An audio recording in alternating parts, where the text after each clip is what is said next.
But one of the scariest things I saw, I was there a bit early before the AGM, and it was in Queen Elizabeth Conference Centre, which is opposite Parliament. And there's this court area of what do you call it, driveway in front of the building, gravelled driveway. And these probably, I think, this fleet of blacked out Mercedes limos purred into the grounds, crunching the gravel, moving very slowly, all blacked out. That was the HSBC directors. It was like a mafia convention.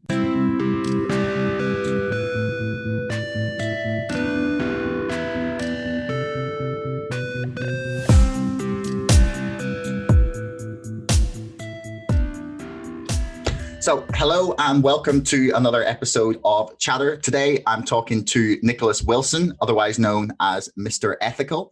So, Nicholas, welcome to the show. Thank you. Hi, Josh.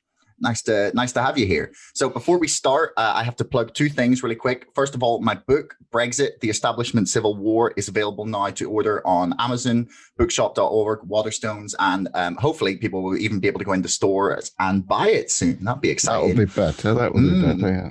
Yeah, I mean, I have much more hope that people will stumble across it in the aisle of a bookstore than on Amazon. It feels more, I don't know, natural. Oh, it's more real. It's more real. It's nice to see your own book in a bookstore, surely. Yeah, I mean that's I hadn't even considered that. I'll get to go down to Waterstones myself and look at it. That's exciting. Yeah. Tell people I wrote that. Yeah, maybe I have to stand there all day and be like, what about this one? Yeah. And the other thing I have to plug quickly is our sponsor, ExpressVPN. You can get 35% off 12 months of ExpressVPN right now by following the link in the description below. So, Nicholas, I use them too. Oh, really? That's great. Yeah, that's good. They're good. They do good work. I find it really easy to use. But so why don't you give us just to start off, why are you called Mr. Ethical on Twitter? What's the story there? Well, I don't call myself Mr. Ethical. I was called Mr. Ethical. I worked at a law firm called Waitman's, and I acted for many years. I acted for the John Lewis Partnership. I did their debt recovery, and I was head of the debt recovery department. And I won a new contract for the firm because John Lewis sold their store accounts business to a bank, which was called HFC Bank, which is a subsidiary of HSBC. And at the very first meeting with the bank, they explained, because they already had solicitors, and I was worried we might lose the legal work. But they said, you can carry on doing the legal work so long as you do it on the same basis as our existing solicitors. And I asked their solicitor to explain what those contract terms were. And when he explained it, I said, that's illegal. You're not allowed to do that. But nobody took any notice of me, and my firm took on the work, and it blossomed. And but I refused to do it. I said it's illegal. You're not supposed to be doing it. So the partner in charge said, "Oh, here comes Mr. Ethical again." So I was called Mr. Ethical because I refused to do illegal work for HSBC. But it's a very long story. But in the end, I was off sick with stress for nearly a year. And all the goodwill broke down. They sent me to a psychiatrist, which is very common in whistleblower cases. They'd like to just get a report that says you're unstable or something. But he said exactly the opposite. And they sat on that report. I mean, this was my employment was at stake, and they sat on it for 3 months, even though he'd sent it to them on the day after my consultation with him. So I realized that all the goodwill was over. So I reported them to the Law Society because it was, they weren't going to change the contract. I knew it was millions and millions of pounds involved. So I reported them, and they immediately sacked me. But I just thought it was quite amusing to call myself Mr. Ethical, and and I've now got back 30 million from out of at least 200 million it should have been. But it's quite a nice feeling to use the name they gave me to get back at them, really. I mean, that's is it? It's like the first episode of Game of Thrones where Tyrion says to Jon, it's like, take their weapon, make it your armor, and they can never hurt you. So it's good. Yeah, well, in a way, it backfires because a lot of people on Twitter often say to, "Oh, you call that ethical, do you?" Go and find out why I'm called Mr. Ethical. But I can live with that. I mean, Twitter. I wouldn't concern yourself too much with what people say on Twitter. No, I don't. So you have been campaigning on this for, Scott, 2003, I think it began. Am I right? Well, it was that meeting I referred to when I told them what they were doing was illegal. That was in 2003, October 2003. So 18 years. Wow. And I've seen is it 18? Yeah, 18 years. I've seen estimates that like it's the how much they well, I don't want to say conned, but how much they took from customers was 600 million pounds up to potentially I saw on your blog.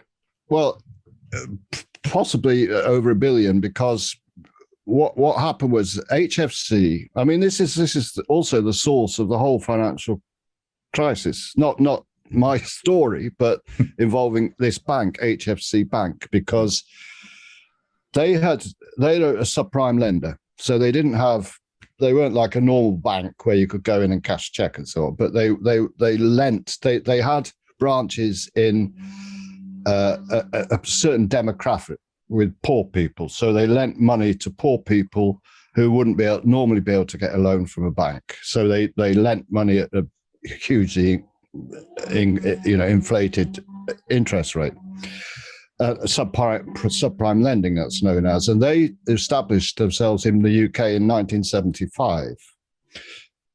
Now, HSBC purchased HFC Bank in about 2003, and in this, it's an originally American bank. It's called Household Finance Corporation.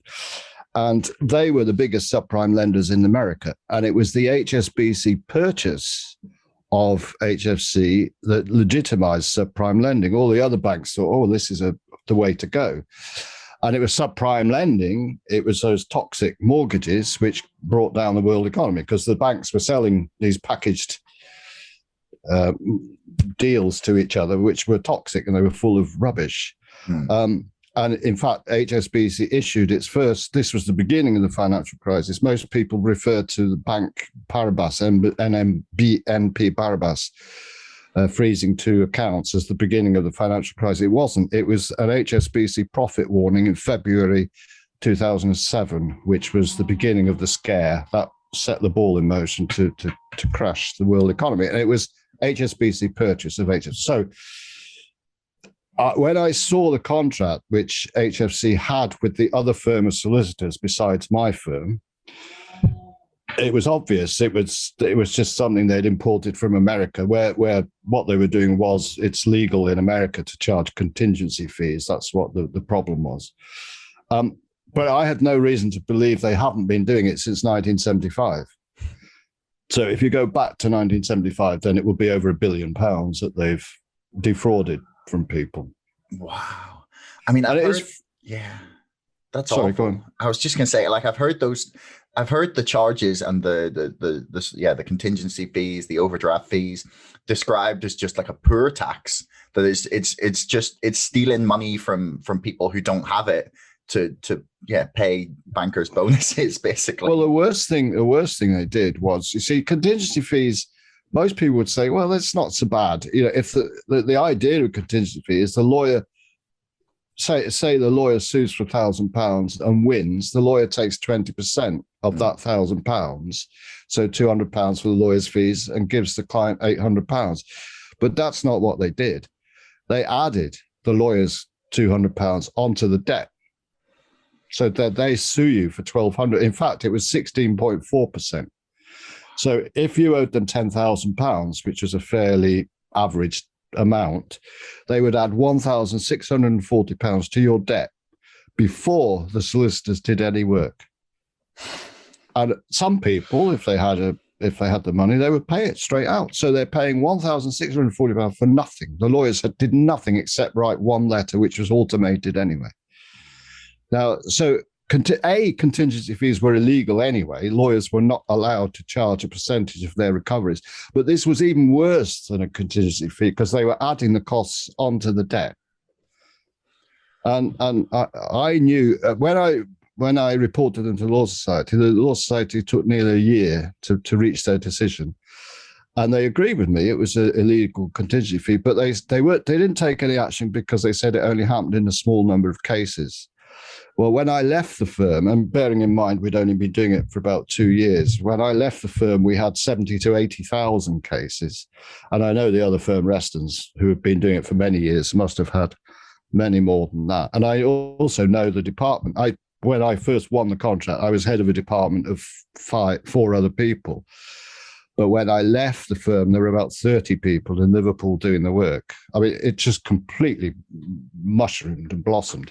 I calculated that between the two lawyers, Reston's and Waitman's, they added £44 million a year in illegal charges. Doesn't mean they recovered that amount, but that's how much they added onto people's debts. And on my website, I've got a database. I can't remember how many it is now. Oh, I really can't remember, but thousands and thousands. I've disclosed thousands and thousands and thousands of court cases where they've added these illegal debts. But I'm rushing ahead of myself. So that's all right. Have you got any more questions on that?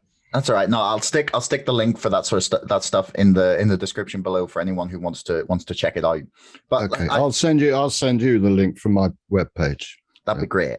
The thing that really interests me, because I mean, as you mentioned before, you've gone over this a lot. Like all of the details about it are on your blog, and you can Google about HSBC.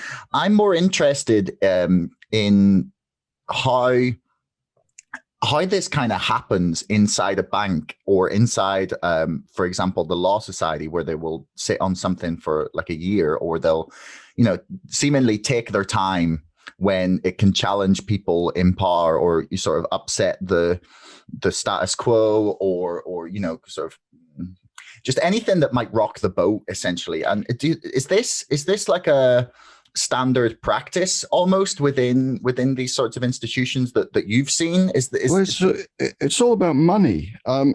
If the Law Society had done their job properly, you see, the Law Society, or the Solicitors Regulation Authority as it became, they have a compensation fund. So all lawyers have to pay a certain levy each year to top up the compensation fund. And the idea of the compensation fund is if a lawyer behaves unlawfully or in a wrong way, I mean, normally they're covered by indemnity insurance, but the insurance won't cover them if they're doing something illegal. So the idea is that the compensation fund will pay out. But this HSBC fraud thing would have wiped out the SRA's compensation fund. So they had to cover it up. They do it all the time. I mean, I've got another website, Corruption UK, and there's a blog on there about Eco House. It was a huge scam. It was a sort of a Ponzi scheme, investment in properties that never materialized. And the lawyers involved were promoting the scam. The money went through their offices. And the SRA found nothing wrong, because again, it would have wiped out their compensation fund. So they are completely corrupt, the SRA. Totally corrupt. So sorry, I'm going to say things like that. Yeah, no, it's all right. If you have me on, you're going to have to hear things like that. No, it's all right. Like, I mean, I'm not exactly like poorly versed in how corrupt the things can get. It's always just it's one of those things that when someone is saying it to you, it's more impactful than when you're reading something.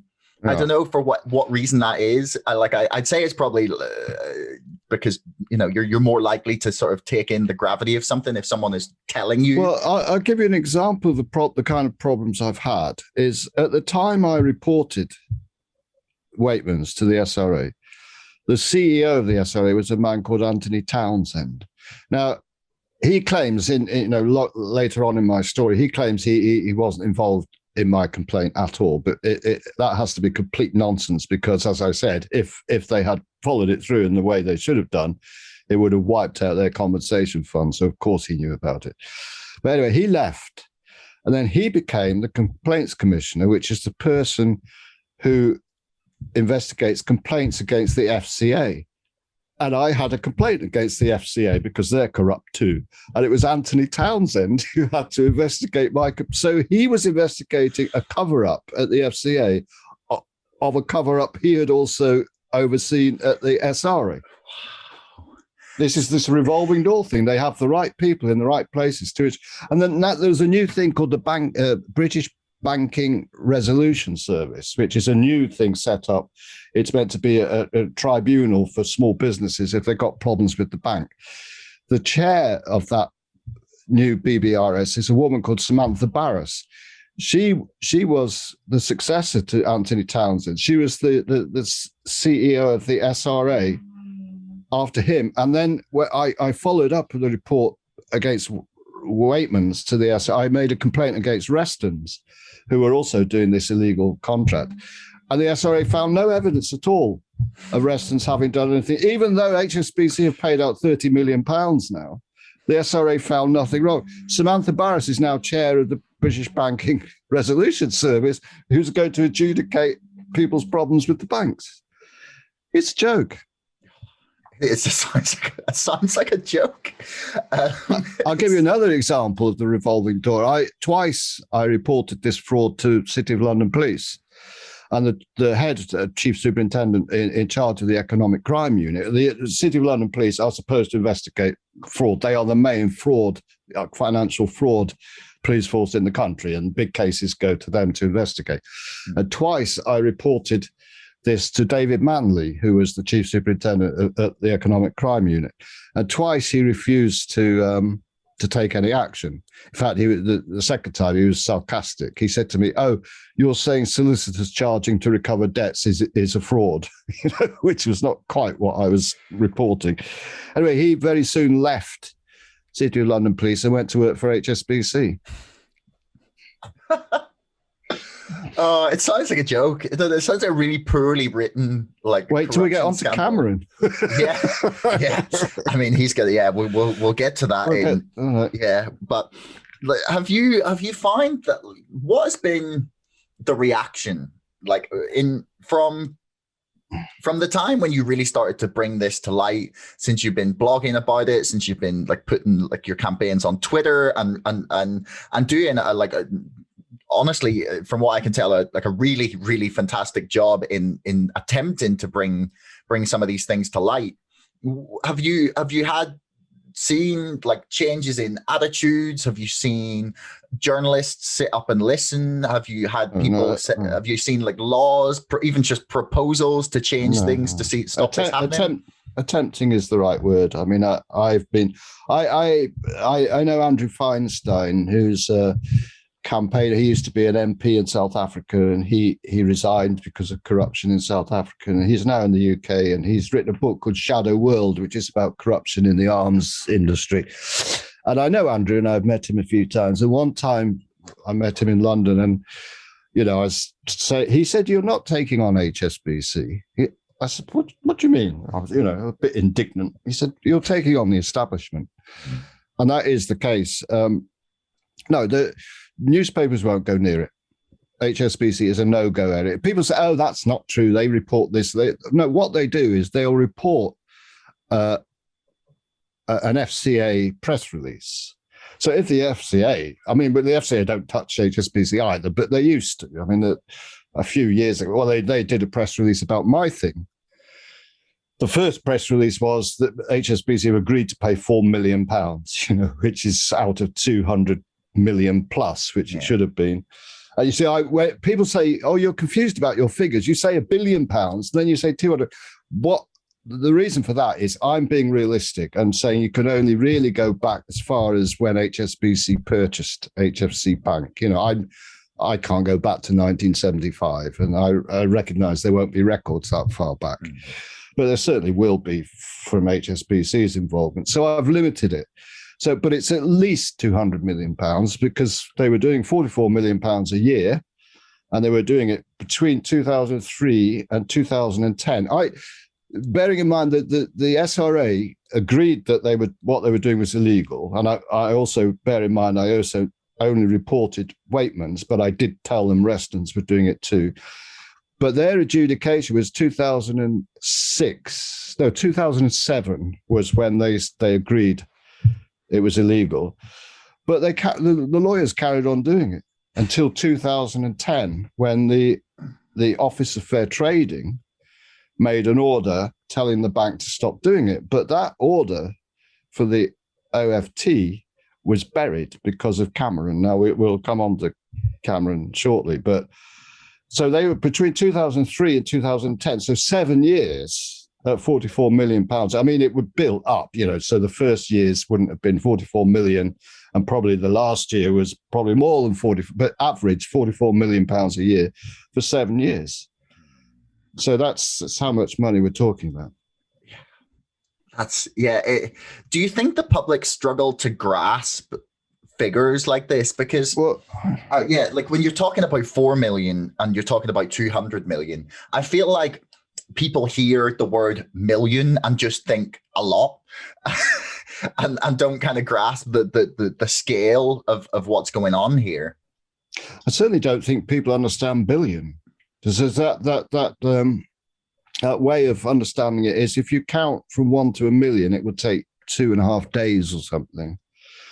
If you count from 1 to 1 billion, it would take 35 years.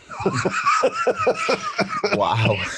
That is the difference. So, yeah, these are huge numbers. But, yeah, of course, people, and in terms of some of the other big banking scandals, this HSBC fraud thing is not that big. It's big for me. It's destroyed my life, but in monetary terms, it's not the biggest bank fraud by any means. Bernie Madoff, who's just died, I mean, his scam was much bigger. Yeah. So it's small fry, really. Yeah, I mean, it doesn't take long on Google to figure out that there's you could Google any name and link of like fraud or any bank fraud, and you'll get a whole bunch of results. But who was it? There was some organization, I think it was Transparency International. I think it was them who'd been going for 25 years, and they published a list of various corruptions around global corruptions that they had investigated over the 25 years of their existence. And I analyzed their list of 25 major corruptions. That out of 80, HSBC were involved in 18 of them. So that's why you call them the world's dirtiest bank. That's why I call them the world's dirtiest bank. Well, you don't know about it in the UK because they've got all the UK media completely under their thumb. And people say, oh, that's ridiculous. But they actually said it in Parliament. Stuart Gulliver, the previous CEO of HSBC, said, yes, we stop advertising in the Telegraph when they produce damaging reports, because you're not going to bank with HSBC reading that stuff about it. He actually says that. I've got a film of it on my website.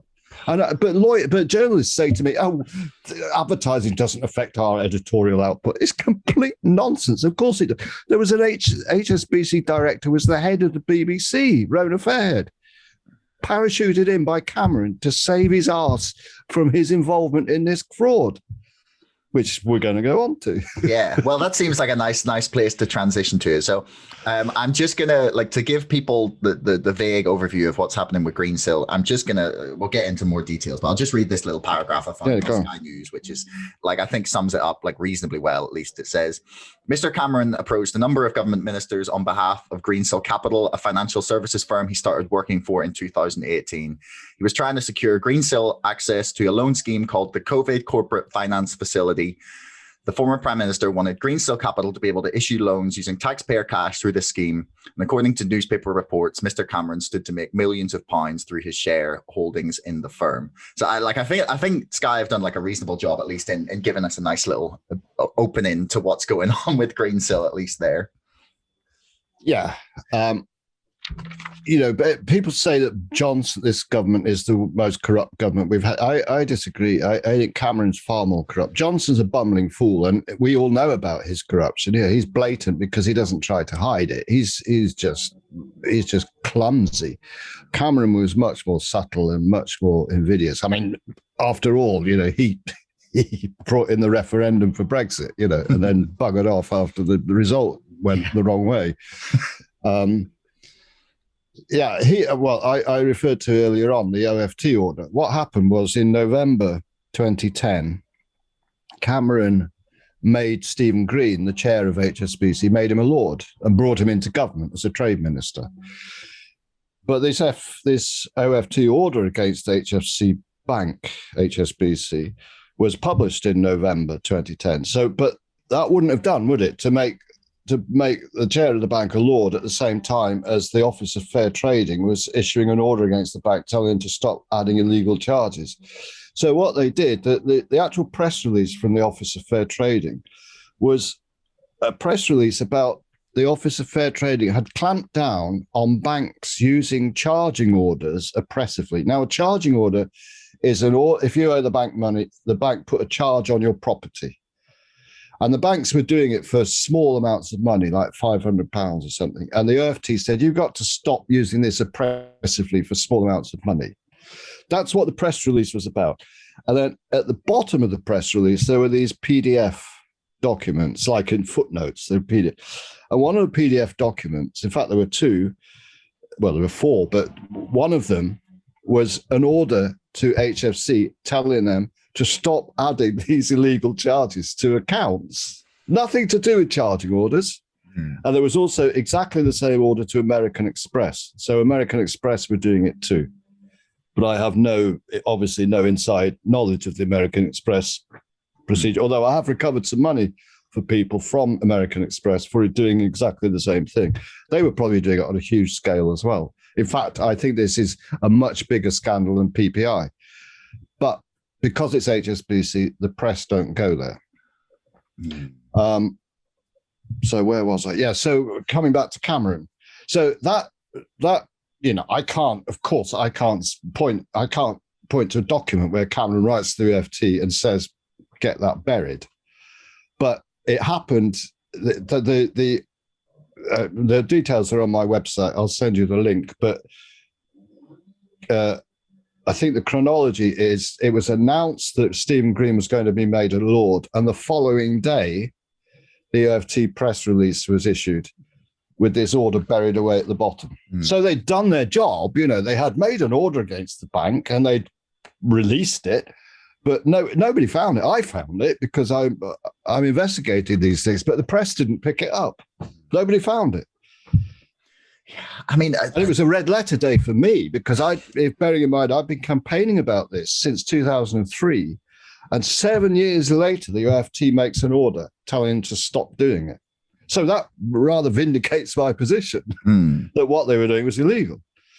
Yeah. And the order from the OFT said, you must not add these charges unless and until you change your terms and conditions, which allow you to do it, meaning their terms and conditions didn't allow them to do it.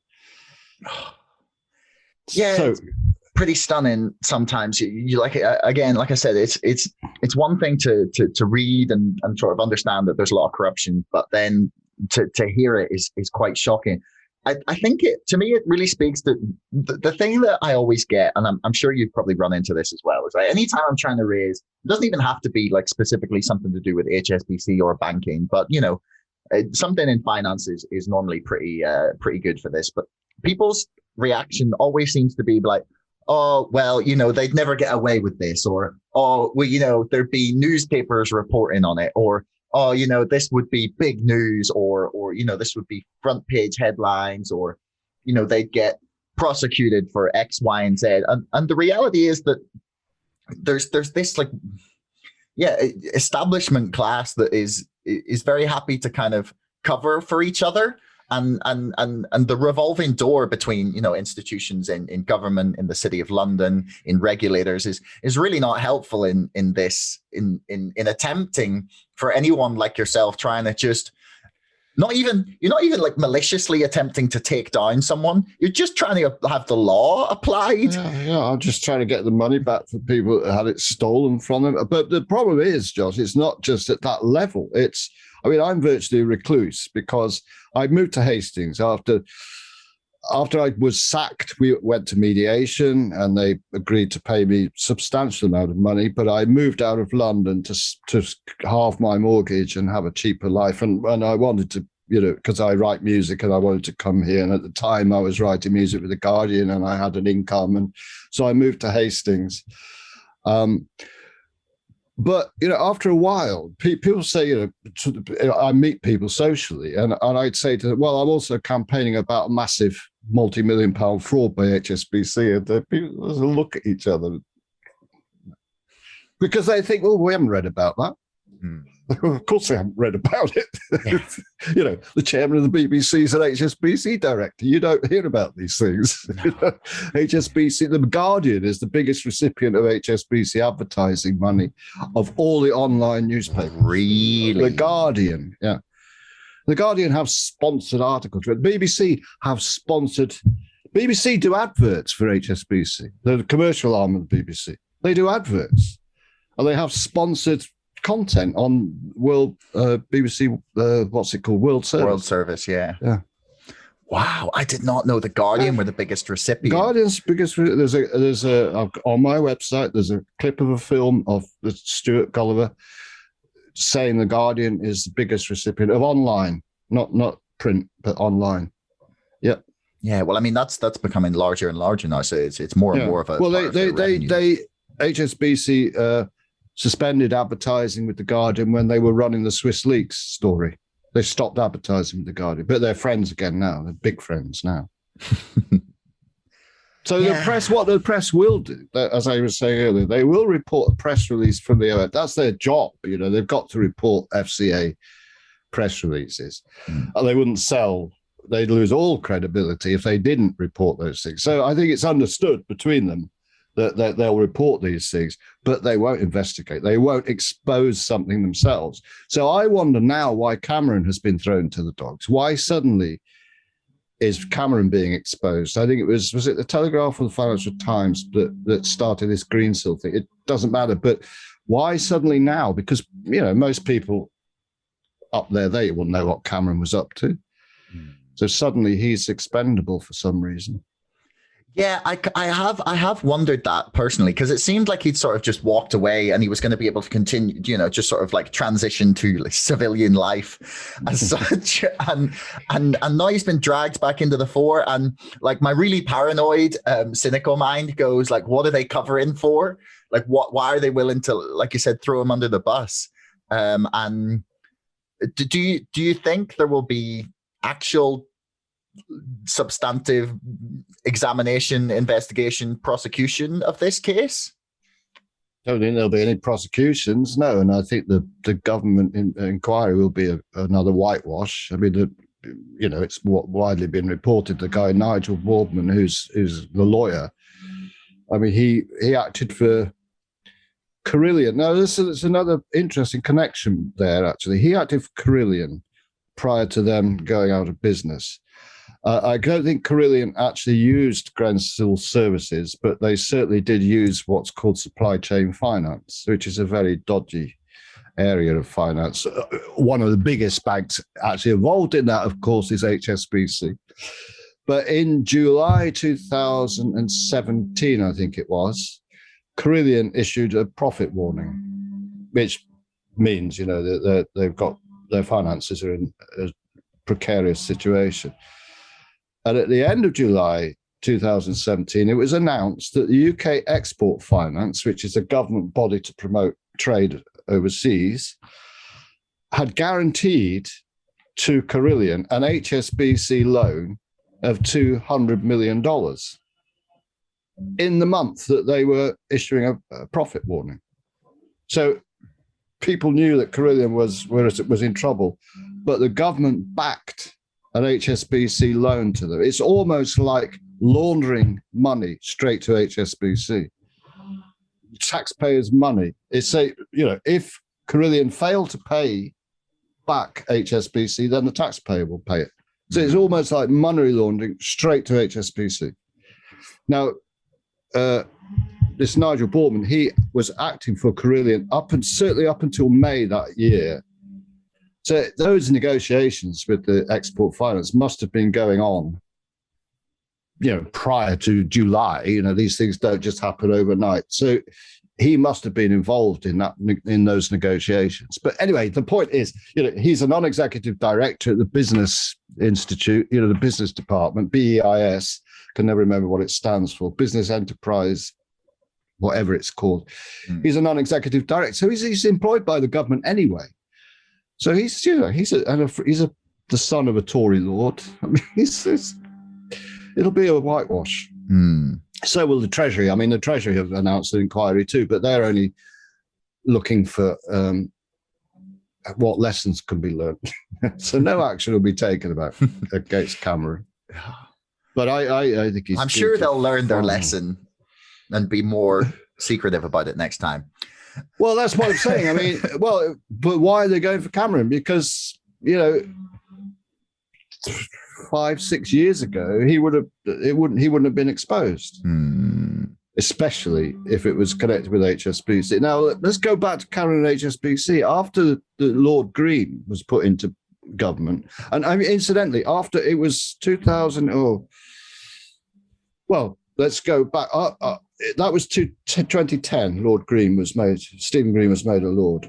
In 2012, HSBC signed a deferred prosecution agreement in America because they've been laundering Mexican drug cartel money and then laundering money for Al Qaeda and Hezbollah and so on, doing everything they were not supposed to do. But instead, the American Department of Justice wanted to prosecute them. But George Osborne, and this is not widely, George Osborne is known about because there is a letter from George Osborne to Ben Bernanke, the American head of the bank. Fed, wasn't he? Was he head the Fed? The Fed, yeah. George Osborne wrote to him and said, you can't prosecute HSBC. It will destabilize the world economy. You can't do it. But Cameron also had a meeting with Obama about it around about the same time. That's not widely reported, but there's an American whistleblower who's reported that. So you've got Cameron and Osborne fighting for HSBC. You see, the problem is they would have lost their license if they'd been prosecuted in America. They would have likely have lost their banking license in the States, and it would have caused some big problems. So between 2012 and 2017, because it was a 5-year DPA, HSBC were on probation. So that if any other nefarious activities by them was uncovered during that period, they could still lose their license in America. So in 2017, I think it was, David Cameron put an HSBC director, Rhoda Fairdean, head of the BBC. And Camilla Cavendish, there was an election in 2015, I think it was, for Cameron to be re-elected. And the Sunday Times were going to write an article about his involvement in covering up this HSBC fraud. Tom Harper, the Home Affairs correspondent, spent a lot of time with me on this article. And the day before it was going to be a big spread in the Sunday Times. The day before, I sent him an email just to confirm that it would be in, so I knew whether to go buy the paper the next day. He just said, no, sorry. And as always with the media, when they spike a story, they never tell me why. Mm-hmm. They never tell me. I spent, in one case, 9 months working with them. They spiked it in the end and they never told me why. So it didn't get in. But the associate editor of the Sunday Times at the time, Camilla Cavendish, who incidentally around that time had a meeting with Cameron at Chequers, 2 months after the story was spiked, she started working for Cameron at Number 10. She was head of policy unit at Number 10 Downing Street. And with his resignation honours, she was made a baroness. So she killed this story, which would have stopped him. I mean, he probably would not have got elected again if his involvement in the covering up the HSBC fraud was exposed. So she killed that story. He went on to be elected. Then we all know what happened then. We have Brexit and so on and so on. Now, that's just another example of, so many people who have covered up this story have been rewarded. The year that Rona Fairhead was put into the BBC, there was another director at HSBC called Jonathan Evans, and he was the ex-director general of MI5. He left the Secret Services and went straight to work for BBC, just like the police. Hogan Howe, who's in the paper connected with Greensill, when he left to Metropolitan Police. He went to work for HSBC. Anyway, Lord Cameron, just Fairhead started working at the BBC, I think, in November that year. And at the same time, very quietly, well, there was no big publicity about it. Jonathan Evans was made a Lord by Cameron. So he was brought into government as well. And there's Lord Janvrin, who used to be the Queen's secretary. Lord Janvrin, well, actually, I'm going off at a tangent because I was going to start talking about the security services and so on, but that's a bit wider of your focus. But they've got their finger in every single aspect. They've got their finger in the security service, MI5, GCHQ, the Church of England, every government department. You're doing a fantastic job of laying out just how the revolving door really works. Because, it's a phrase that people maybe don't, they hear, but don't really understand the scale or impact of it. And you're doing a fantastic job here of actually laying out just how. Josh, I saw on Twitter, I can't remember who said it, but somebody said yesterday on Twitter, it's not a revolving door, it's an open door. I think it was an MP who said it. I can't remember who it was. Yeah, they took out the revolving door. They just knocked through. Yeah, they just go open plan straight. Yeah. No, you said that a lot of these papers have dropped stories. Is it your sort of inclination that they've been threatened or promised something in exchange? Oh yeah. Well, there's the advertising revenue. I mean, the serious journalists, there's right to reply, so they'll do the story. I mean, I know this. I won't name names because I talk to some journalists on a confidential basis, but. I've heard reports back of HSBC's response to this right to reply. But talking more generally, the scenario will be this journalist says, we got this article, Nicholas Wilson has made these allegations. So can you, and they all say, well, he's unstable, he's a nutcase, he's a pain in the backside. But you must bear in mind how much we spend advertising in our newspaper every year. And if you publish that, we'll sue you anyway. They're not going to do it. They're not going to do it. One of the scariest things I ever saw, so I've been to a few HSBC AGMs, annual general meetings, and challenged Douglas Flint, who was the chair at the time, over this cover-up. I mean, that's always been funny because he's always said, we haven't done anything wrong. And then further down the line, they've ended up to date paying 30 million. But one of the scariest things I saw, I was there a bit early before the AGM, and it was in Queen Elizabeth Conference Centre, which is opposite Parliament. And there's this court area of driveway in front of the building, gravelled driveway. And these probably, I think, this fleet of blacked out Mercedes limos purred into the grounds, crunching the gravel, moving very slowly, all blacked out. That was the HSBC directors. It was like a mafia convention. It was very scary. I mean, it was, why can they get the tube? Or maybe not get the tube, but get a taxi. But they have this big public arrival, just like the mafia. And they are like the mafia. I like to call them drug dealer cars. Like when they're big blacked out Land Rovers. Yeah. Well, they weren't those like Humvee types. They were Mercedes limousines, but even so, they were fairly, So it seems to me that a lot of these things that you're talking about, they are like actually illegal. It's not that banks and big financial institutions and whatnot, they're like skirting round the law, finding loopholes. It seems that a lot of these practices that you've been talking about are like illegal, completely just, you should. Fraud. Yeah, they're fraud. So there should be investigations, prosecutions, and serious examination of what's going on. But obviously that's not quite the case as to what's going on, or the investigations are sort of undercovered, or they don't take place, or just whatever happens that means that these scandals as such don't become the big bombshell that it seems like they should.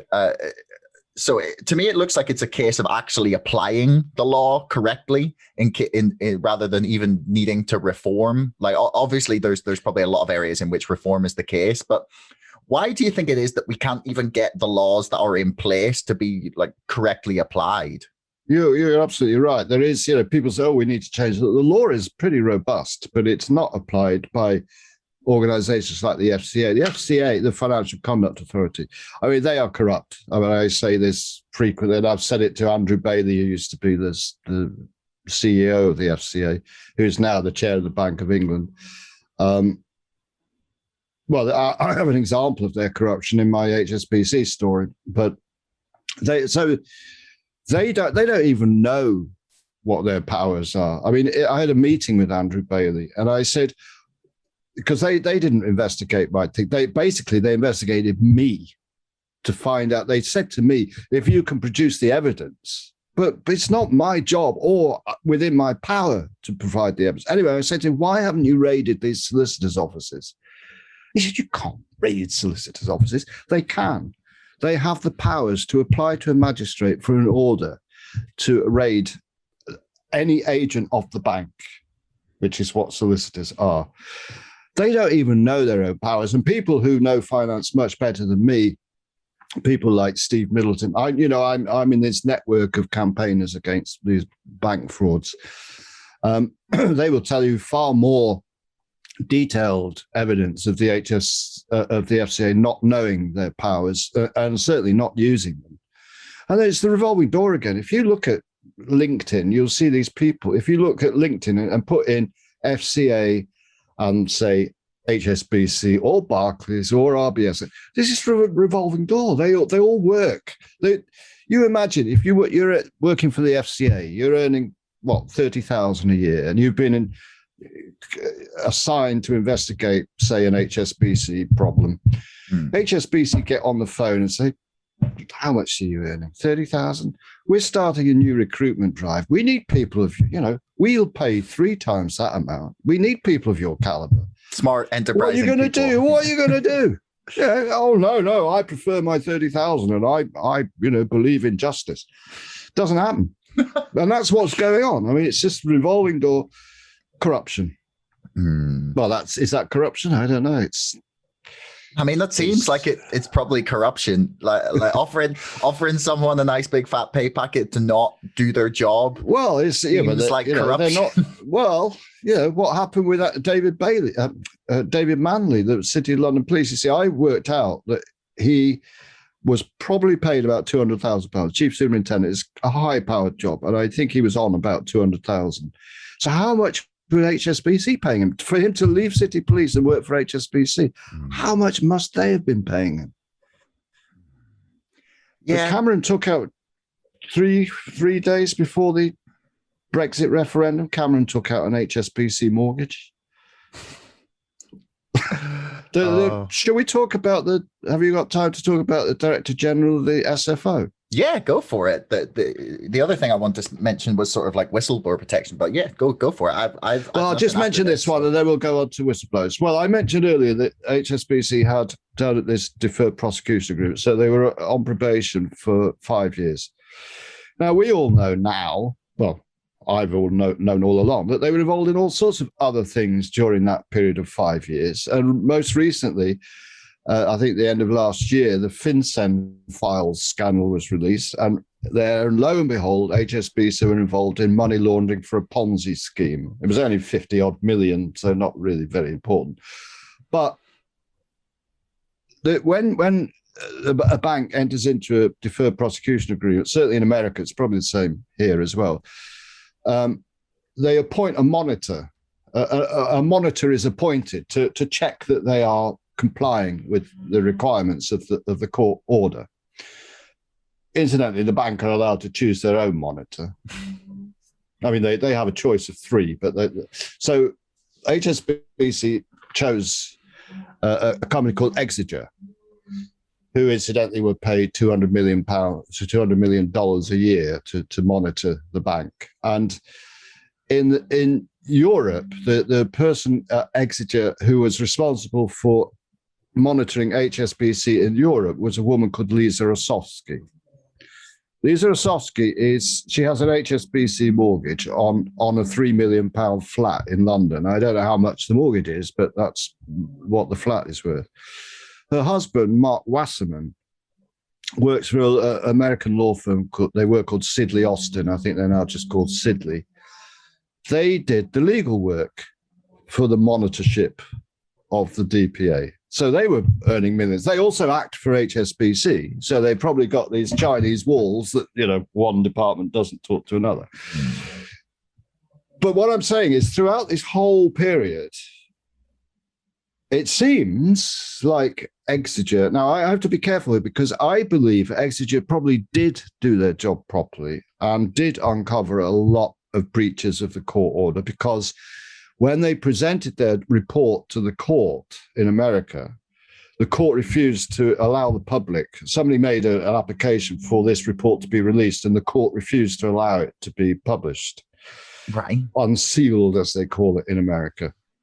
So I actually believe that Exeter probably did know about this Ponzi scheme, but they were laundering money they're constantly laundering money from Russia and Hong Kong, money out of China into Hong Kong. They launder money all over the world. That's what they do. That's their business.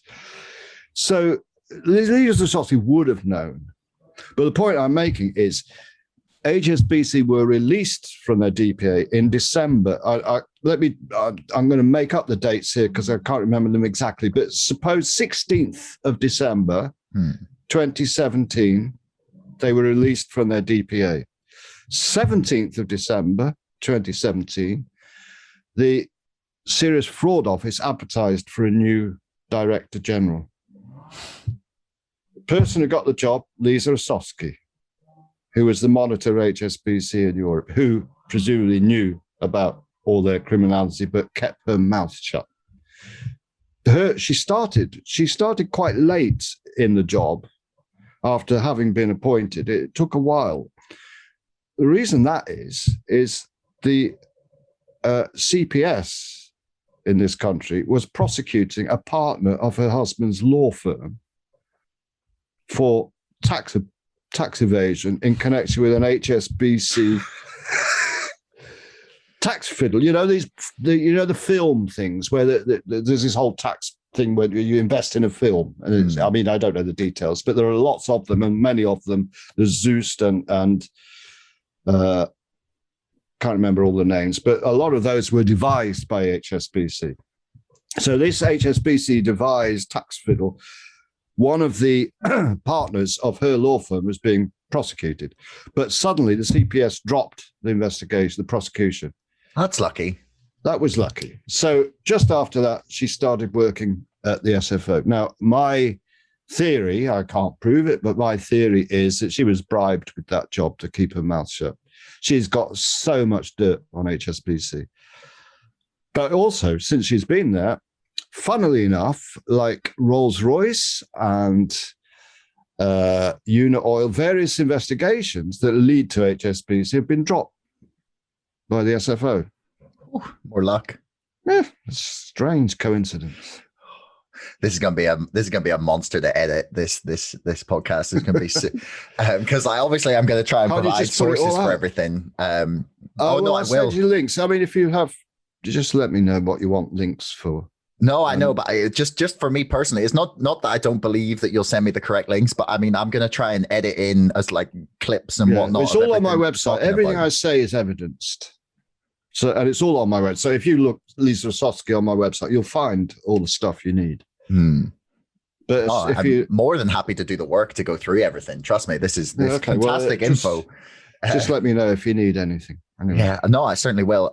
So it seems that probably one of the best ways to try and expose this kind of corruption is through whistleblowers. Now, that's essentially what you were when you first started out in 2003, trying to address these scandals. And what is the UK protection like for whistleblowers? Like, what sort of legal protection do you have? Can you see my ceiling up there? Yes. Right. I'm living in a house that's falling down, on which I can't pay the mortgage because I've been unemployed since I blew the whistle. Effectively, I have done a couple of short contract jobs. There is no protection. I mean, people will say there's the PIDA, it's called the Public Interest Disclosure Act, but it doesn't really protect whistleblowers. And we're thrown to the wolves. I mean, if I was in America, if I had done what I did in America, I would be multimillionaire by now, because financial whistleblowers there get a percentage of whatever is imposed on the bank doing the wrongdoing. I mean, the bank, the figures that I've recovered are 30 million. So, 10-20% of that would have paid for that ceiling. But but if it was in America, they would have been much more thorough, and it would have been over 200 million pounds, and I would have cleaned up. But this country, you are a pariah if you blow the whistle. There are hardly any legal whistleblowers or bank whistleblowers, because A, you never work in that industry again, ever. B, they'll make your life hell. In fact, my public position on whistleblowing in financial situations, not in hospitals or building sites or whatever, if it's purely financial, my advice is don't do it, because they will destroy you. My advice is leave the job, go somewhere else, get another job somewhere else, and keep your mouth shut, because they will utterly destroy you, as they have me. And I have my moments of paranoia, but generally I'm not paranoid. It's just, this week I've had a letter from the DWP. My mortgage is part paid. I'm on benefits, and my mortgage is part paid by the DWP, but it's a loan on my property, which adds interest. But I've just had a letter from them this week saying they're reducing the amount of their mortgage support by £57 a month, which means I've now got to find another £57 a month. I've already got a repossession order on this house. Well, I should say suspended repossession hearings. They haven't got the order yet, but they could, if I miss £10 on my mortgage, they can go back to court and ask for a repossession order. That is the stress I've been living under for many, many years. So in this country, whistleblowers, and you ask, any other whistleblower, the same, that it will, I'm not the only one, it ruins your life and your health and your marriage in many cases. Your home exists. Some people kill themselves, and I've often thought that might be the way out. It's hell. Yeah, that's heavy to hear. It's and that's awful. Like, for me, whistleblowers should be probably held up as the people that are attempting to, like, they're often like I wouldn't say virtuous, but like their actions are coming from a desire to pursue truth reasons. And justice. But, most people just, I was naive. I believed if I blew the whistle on this, it would stop happening. I would be rewarded, and I'd go on to get a much better job. Exactly the opposite happened. It was covered up. They carried on doing it, and I was thrown to the wolves. And that's very common. Too common. Well, I guess that feels like a good note on which to wrap things up. It's too common. Hopefully we can remedy that in the future. Well, I'm writing a book. At the moment, that letter from the DWP has been a bit of a kick up the backside. I've got to do something to try and survive. I'm determined not to lose this house. It's a small house, and it needs a lot of work doing on it. But it's on the edge of a cliff overlook. I can see the sea from my office here. It's nice. On a cliff overlooking the sea, and I can hear it. It's almost a stone's throw distance to the sea here. I'm determined not to lose this house, because then they win. They earn millions from this fraud, and I recovered, nothing. I just lost everything. But I'm determined not to. I'm leaving this house feet first. I'm not determined not to lose this house. So I've got to get my book written, because I'm 64. I'll never get another job. So. Well, folks, the link for Nicholas's PayPal and blog and everything will be in the link below if anyone feels they would like to contribute. well, you got to say it, or else people, Yeah. Thanks, Josh. Not a problem. So everyone check out the blog. I will link absolutely everything that we have discussed as in the description. And I guess there's all we can do is try and spread the word, and hopefully enough people will become outraged about this. That's all we can do. So thanks for helping me understand, man. It's been a pleasure.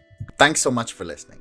If you enjoyed the show, please subscribe, follow me on Twitter, or sign up to our mailing list. Thanks a lot to our sponsor, ExpressVPN, the #1 most trusted VPN.